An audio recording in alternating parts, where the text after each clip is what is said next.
Fifth Row Center. It's another gala premiere today in WGN's Michigan Boulevard Playhouse as we present the charming young French star, Simone Simone, in a delightful romantic comedy, Model Princess.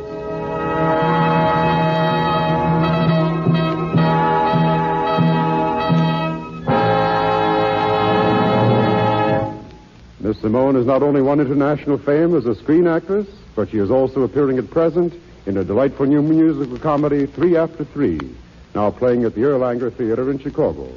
It's a sellout house here in the studio again today, but the best seats in the theater are always yours in Fifth Row Center.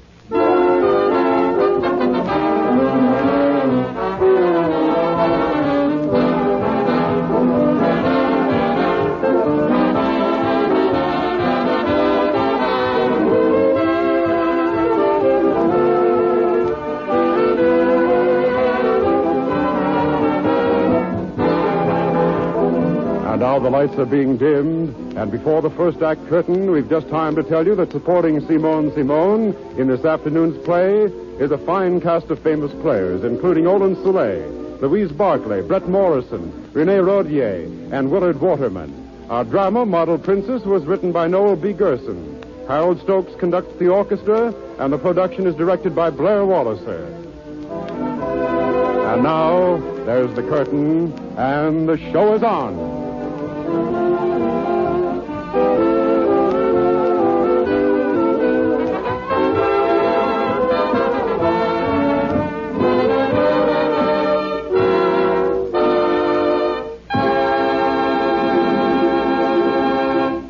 Our first scene takes place in the busy newsroom of a metropolitan newspaper in a great American seaport. The city editor is speaking.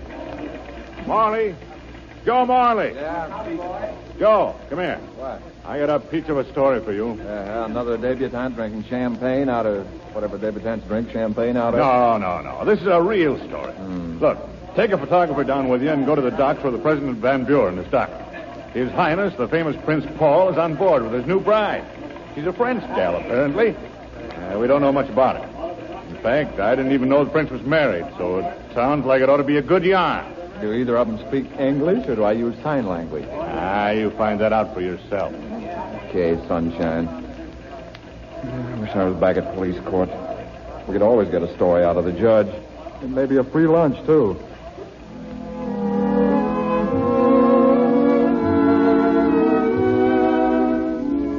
And now we move to the salon of Madame Tournay, one of the city's most famous dress designers. Madame Tournay is sitting in her office working when the door opens. You called for me, madame? Oh, Rochelle. Yes. Sit down, please. Merci, madame. Rochelle, you have been working here as a model for a long time? Oui, madame, for 3 years. Ever since I came over here from Paris. You've enjoyed your work? Oh, but I have, madame.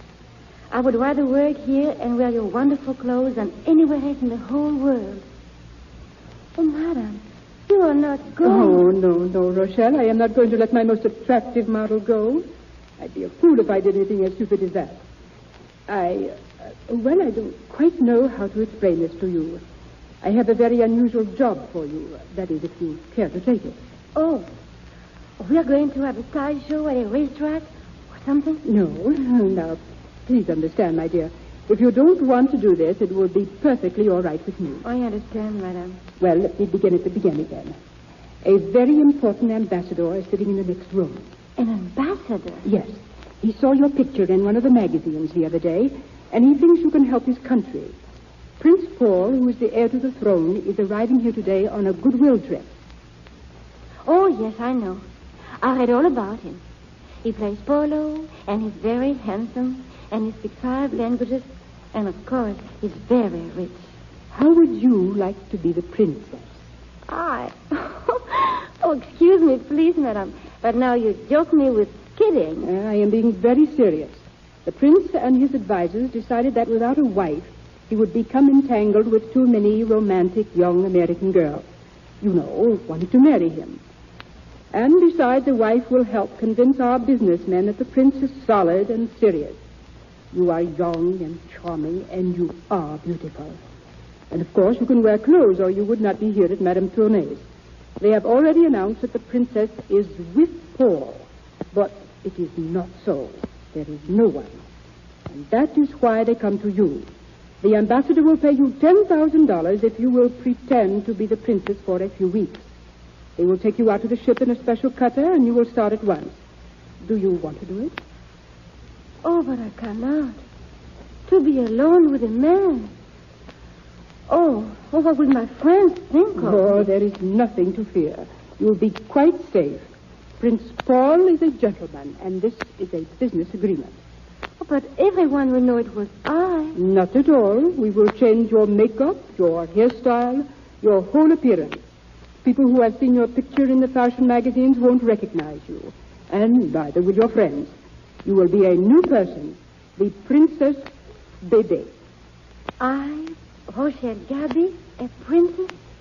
Oui, Your Highness. No, Your Highness. Oh, yes, Madame, I will do it. Where is that ambassador? Your princess is coming, Prince Charming.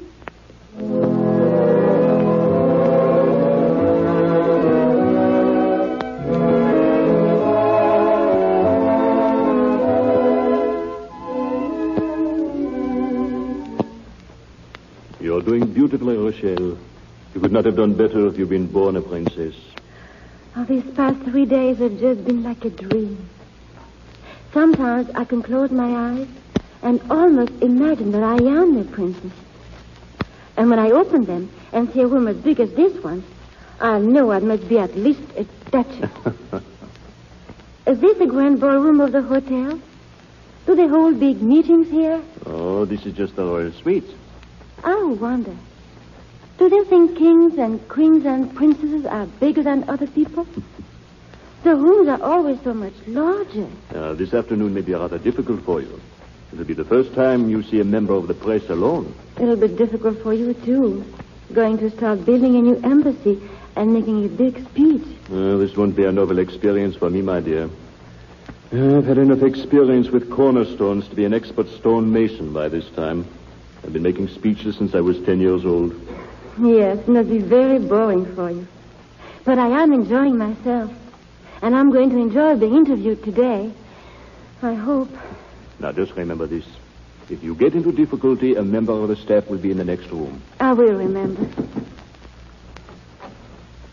Mr. Joseph Morley of the Star Express is here by appointment to see Her Highness. You may show him in. Are you leaving, Your Highness? Yes, I must go. And do your best. Oh, dear.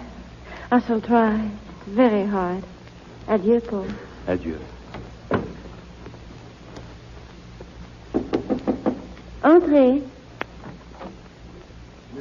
Your Highness, I'm Joe Morley, the Star Express. How do you do? Will you not come in? Thanks. Please sit down. Well, maybe you can tell I'm a little bit on the edgy side. You see, this is the first time I've ever interviewed a princess. How nice. We're starting together then. This is the first time I have been interviewed alone by a newspaper reporter. It is? Yes. I mean, you see, the first time in your country. Oh. Didn't quite get you there for a minute. Well, then, shall we begin? Mm-hmm.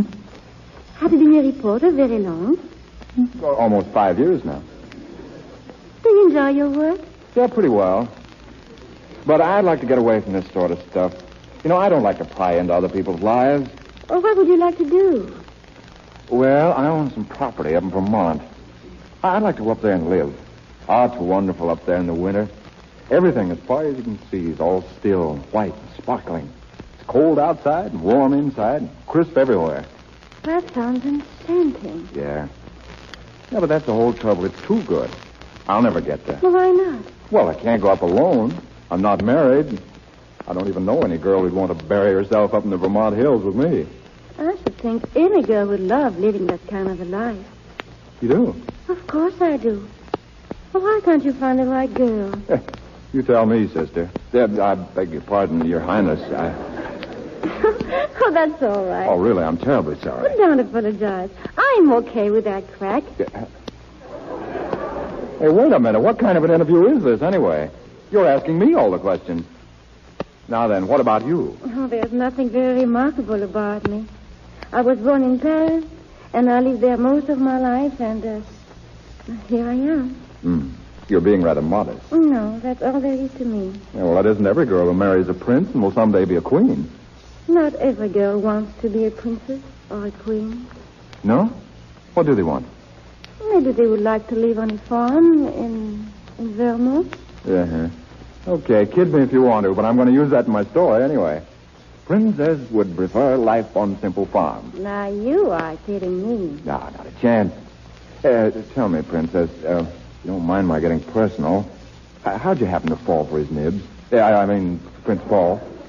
The prince is... Oh, I'm sorry, doggone, there I go pulling another boner. Please forgive me. I imagine it's pretty hard for a girl not to fall in love with a man as good-looking as Prince Paul. There's nothing to forgive. Well, I've taken up enough of your time, Princess. Thanks for the interview and for everything. It's really been swell. Perhaps we shall meet again. No, not much chance. We live in different worlds, Princess. Perhaps we are not as far apart as you think. The life of a princess is not very different from that of a clothes model. Yeah. Well, that's a neat way of putting it, anyway. Well, so long. Why don't you come to dinner with us? Me? Why not? Well, why not? Meet us here at 8 o'clock. Well, won't his nibs, won't the prince be sore? Oh, I don't think so. He's very wide-minded. At 8. At 8.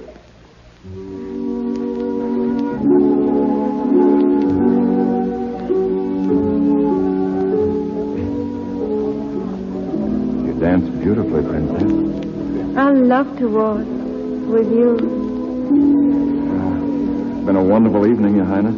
Oh, please don't call me that. Why don't you just call me Rochelle? I thought your name was Baby. Oh, yes. Oh, well, my friends all call me Rochelle.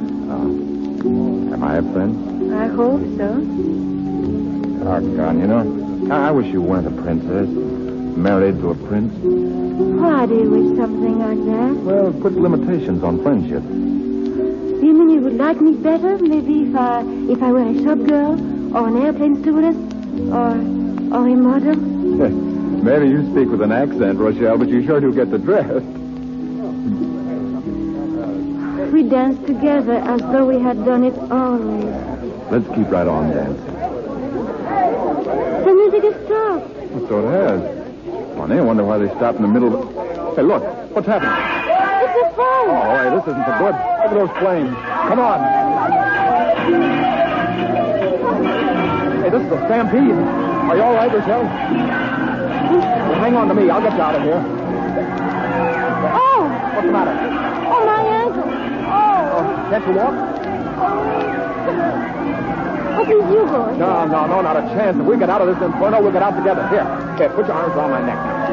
Up you go. All right, hang on, kid. Here we go.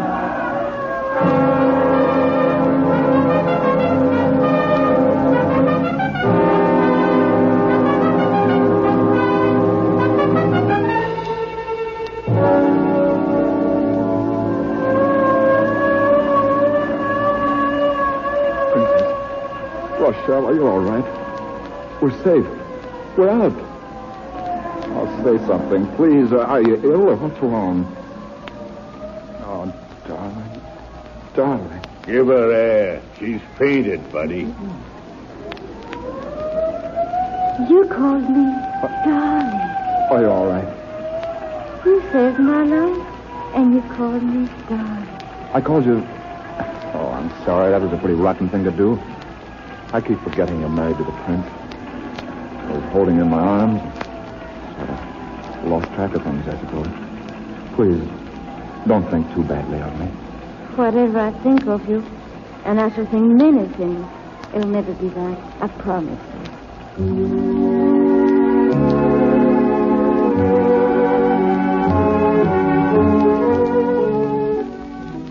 Our scene again changes. It is 2 days later. We go back to the royal suite of Prince Paul at the Hotel Ritz. The prince is reading a newspaper. My dear, come in. Come in. Please, sir, I want to speak to you, Paul. Your Highness. But of course, I'm merely reading the papers. We have another fine press today, thanks to you. Oh, that's what I wish to speak to you about. I want to stop now. To end this silly farce at once. You want to do what? There's no pleasure in this game of pretending to be someone else. You've been very kind. You've been wonderful. And I cannot go on. I must stop. I must. Well, you cannot leave now. It is impossible. Why not? For there's too much at stake. If you were to walk away now, we'd be the laughingstock of the world. I would have no chance at all to get the loan we need from these American bankers. And thousands of men and women and children will go hungry, all because you have suddenly found this position distasteful to you. How can I go on? Pretending to be your wife When you are in love with that newspaper reporter? Yes. I'm terribly sorry, my dear. But you must try to understand my position, too. More than personal interest is at stake. The issue transcends personalities. I understand. But what am I to do? Oh, please tell me and help me. Simply be a little patient. In another 2 weeks, I hope to have the loan from these bankers, and my American visit will end. Then you can go to your friend and tell him the truth. And if he loves you as much as you do him, you will have no difficulty at all. Very well, then, Your Highness. I will keep up this game of make-believe a little longer. It is hard, but I will keep my bargain. I'm deeply grateful.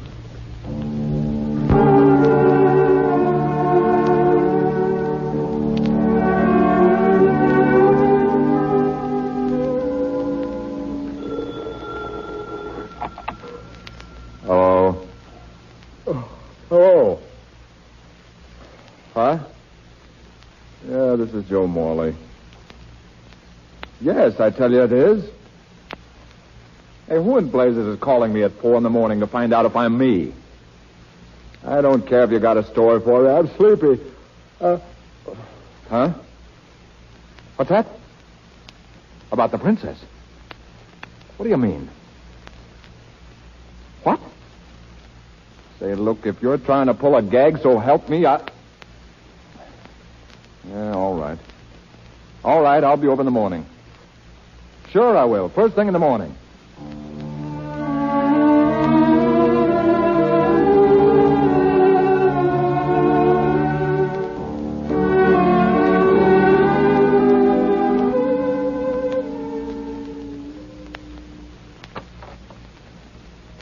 How do you do?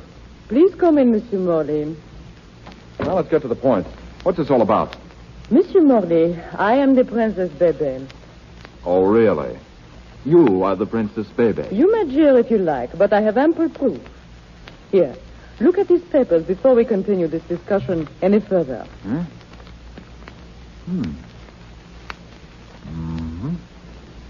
This seems authentic enough, but what is this? I'm afraid I don't understand. Well, the story is very simple. I was a dancer at the Folie Bergère in Paris. I met Prince Paul there, and we fell in love. I am not of royal blood, and so at first we thought marriage was out of the question. But we decided nothing should stand in our way, and so we were secretly married at Cadantibes. And we have kept the marriage secret. Paul wanted to make it public, but I was afraid the notoriety would injure him. And so we had a quarrel.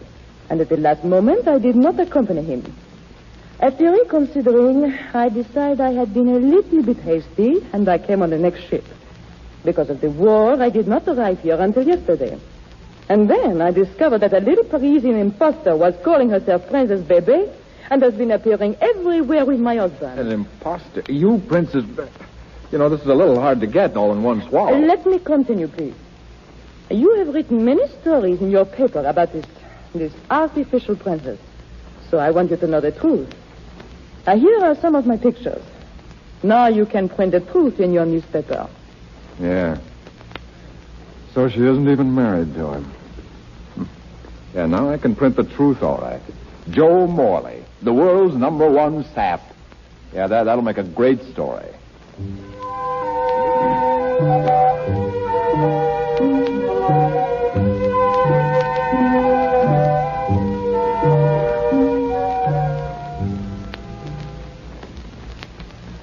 You say Mr. Morley is here, doesn't want to see me? That is right, Your Highness. He insists on seeing Prince Paul. The ambassador telephoned to say he has urgent business with me. Mr. Morley can wait. Mr. Morley can't wait. And I can tell you everything the ambassador has to say. Joe, what are you doing? Take a look at these pictures, Prince Paul. Do you recognize this lady? Baby. Yeah. Mr. Morley, where did you get these photos? What do you think? From the little lady herself, not a motion picture. From Baby? Then she is here. Yeah, you catch on fast. Baby. But I am Baby. Am I not? Hey, look, let's all take our hair down now and quit pretending. You've had a lot of fun with me, haven't you, Princess? I've never known anyone just like you before, but I've heard about your type. A lady gigolo. I hope you get a lot of laughs out of this. I will, when I get my sense of humor back. Baby here? Where is she, Mr. Morley? Where is she? Rochelle, Baby is my wife. Your wife? Oh, Joe. Now I see why you're angry. But I knew nothing, Joe. Oh, please listen to me. I didn't make a fool of you. Honestly, I didn't. Well, you tried hard enough. Oh, don't do this to me, Joe. All I ask is that you listen to me. No, I won't listen to you. I listened to you too much already. Star reporter Morley mixes honey with printer's ink. Mixture doesn't gel. Result, the ink comes off the page. All right, then. Don't listen to a word I have to say. Well, there's nothing I would say to you anyway. You're mean and contemptible and unfair and suspicious and vulgar and horrible and prejudiced and hateful and terrible And nasty. and super nasty. I don't know why I ever liked you. I didn't. I never did like you. I hate you. I never want to talk to you again. I never wanted to see you again. I won't either. Oh, why did I ever leave Paris? At least if men there weren't gentlemen, they still acted like gentlemen. This is a finish, Your Highness. I don't want the $10,000. I don't want anything. I'm leaving now. Goodbye. Poor child. Hey, what was that she said about $10,000? Were you paying her to pose as the princess? Naturally, I was paying her. This was strictly a business arrangement, nothing more. Oh, I've made a nice mess out of this. Rochelle! Oh, she's gone. You're a discerning young man. Well, I've got to find her and tell her I didn't understand. I made a terrible mistake. There are many entrances to this hotel. You'll have a difficult time. Well, do you know where I can reach her then? I do not. You mean even if you did know, you wouldn't tell me? Correct. Why don't you place an advertisement in your newspaper? You're a big help. Baby! Paul. Baby! Oh, Paul. Oh, baby. Oh, Paul. Oh, I'm so glad you are here. I apologize. No, it was all my fault. I won't let you say such a thing. I was entirely to blame. No, you were not. And I have done something to atone for my foolishness. Oh, Paul, why did you not tell me you were trying to arrange a loan for Mr. Grant, the banker? There's no need to bother you with such matters. How do you know Mr. Grant? What do you know about a loan? But I've known Mr. Grant for many years. Just an old friend of the family, I suppose. You keep still. What about the loan? The ambassador told me about it, and he said I must keep very quiet or we would not get the money. So? So I telephoned to Mr. Grant, and he said that if he had known I was the Princess Bebe, he would have given you the loan long ago. You see, Mr. Grant is indebted to me. I introduced him to his wife. You're wonderful, baby. You're wonderful. Where's the money? He will send you the necessary papers today. We will celebrate. We will go home. Oh, boy, let's all go home. Goodbye, Mr. Morley. Oh, my darling. And so they lived happily ever after. Fooey.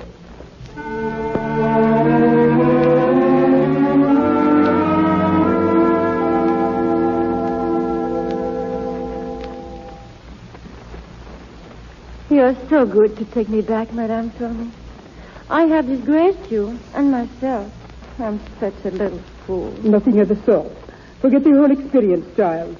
It was very unwise of me ever to allow you to do it. Oh, no, Madame. It was my own fault. Nonsense. You are just allowing yourself to dramatize the situation.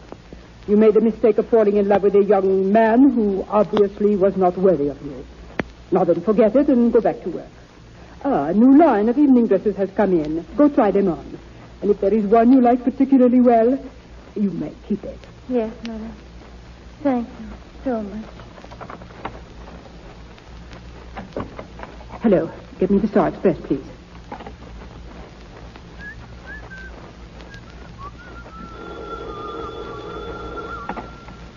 Hello? I want to speak to Mr. Morley, please. Yes, he's one of your reporters.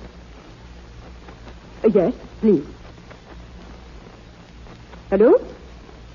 Hello, Mr. Morley? Mr. Morley, this is Madame Turney of 3rd Street. I wondered if you might drop over here to see me.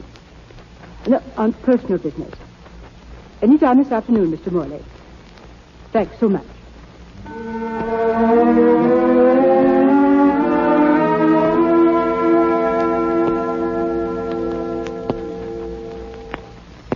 You seem like a very presentable young man, Mr. Morley. You don't look at all like an ogre. Now, look, you didn't ask me here, madame, to compare me with mythical animals. Now, what's this all about?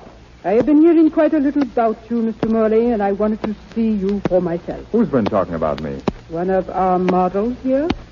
I don't know any models. Maybe you got the wrong guy. You know this one, I think. Her name is Rochelle. Rochelle? Where is she? I want to see her. I've been looking all over town for her for a week. Where is she? Suppose I have her come in. Oh, pardon my boyish enthusiasm and lack of self-control, madame. Hear me, please. Ask Rochelle to come up here at once, please. Oh, madame, how can I thank you for this? Don't yet. Wait and see if she'll speak to you first. I'll leave you here to wait for her alone. Let's see now. Hello. No, that won't do. Hello there. No. All right. You wanted me, madam? Oh! Very much. Go away. Now, that's not very reasonable. I'm here and you came in. If there's any going away to be done, you're the one to do it. How'd you get here? Well, taxi cabs, we call them in this country. A man drives and you tell him where you want to go and he takes you there. It's quite simple. You're most amusing. Thanks. You're not so bad yourself. I am leaving. No, wait, Rochelle, please. Oh, let me go. You walked out once before and it took me a week to find you. I'm sorry, darling. Really, I am. Did you say darling? Yes, darling. Oh, I see. Darling. Now I'm going away. Going away? Where? Vermont? Are you going alone? No, I'm taking my wife. But you're single. Are you getting married? Sure I am. Have you asked her to marry you yet? Not yet. No. Well, then how do you know she would marry you? I've got a sneaking idea. Well, you're very sure of yourself, Mr. Joe Morley. I'll say I am. Why, I'm offering her the life of a princess. Then I am sure she will answer yes.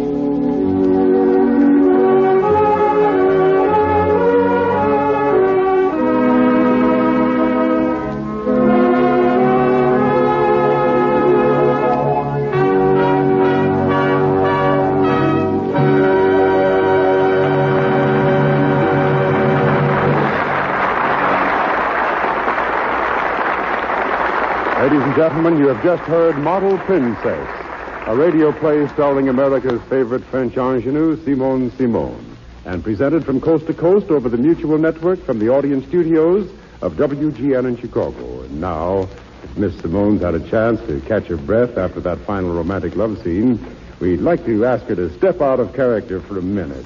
I think our audience will agree that Miss Simone gave a very beautiful performance this afternoon. Miss Simone.